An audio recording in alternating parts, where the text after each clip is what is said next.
नमस्कार, मी ज्योती Sadamate. Janshakti voice news या चॅनलमध्ये आपले सहर्ष स्वागत. आता पाहूया आपण आजच्या ताज्या घडामोडी. माजी ग्रामपंचायत अध्यक्ष अशोक माळी यांची बोरगाव येथील विविध उद्देशी प्राथमिक ग्रामीण कृषी सहकारी संघाच्या BDCC बँक प्रतिनिधीपदी एकमताने निवड. बोरगाव विविध उद्देश प्राथमिक ग्रामीण कृषी सहकारी संघाचे BDCC बँक प्रतिनिधी म्हणून माजी ग्रामपंचायत अध्यक्ष अशोक माळी यांची निवड करण्यात आली.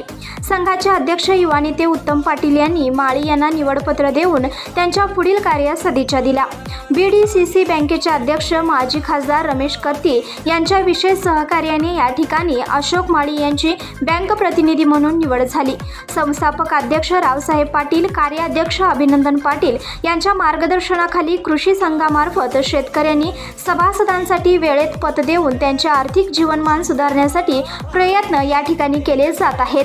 कृषी संघामार्फत शासनाच्या वतीने येणाऱ्या सर्व योजना तळागाळापर्यंत पोहोचवून सहकाराबरोबरच सामाजिक क्षेत्रालाही या ठिकाणी महत्त्व देण्यात आले आहे.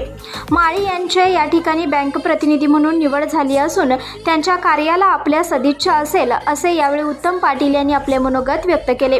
निवडीनंतर अशोक माळी यांचा संघाच्या वतीने सत्कार करण्यात आला. सहकार महर्षी रावसाहेब पाटील, उद्योजक अभिनंदन पाटील व सहकाररत्न उत्तम पाटील यांच्याविषयी मार्गदर्शन व सहकारामुळेच आपली या ठिकाणी या पदावर निवड झाली असून त्यांनी ठेवलेल्या विश्वासास आपण नेहमीच पात्र राहू असे यावेळी अशोक माळी यांनी सांगितले. यावेळी संघाचे उपाध्यक्ष सुमित रोड्ड, संचालक राजेंद्र पाटील, प्रदीप माळी, दर्शन पाटील, प्रवीण पाटील, राजेंद्र ऐदमाळे, सुरेश बंकापुरे, तैमूर मुजावर, राजू गजरे, संघाचे CEO RT चौगुला, सहाय्यक राकेश फिरगण्णावर, रमेश माळी, अण्णा माळी, अमर उमराणी आदी मान्यवर उपस्थित होते. जनशक्ती वॉइस न्यूजसाठी बोरगावहून अशोक दुर्गमर्गे. ताज्या बातम्यांसाठी चॅनलला सबस्क्राईब करा, बेल आयकॉनवर क्लिक करा आणि हा व्हिडिओ सर्व सोशल मीडिया साईटवर शेअर करा.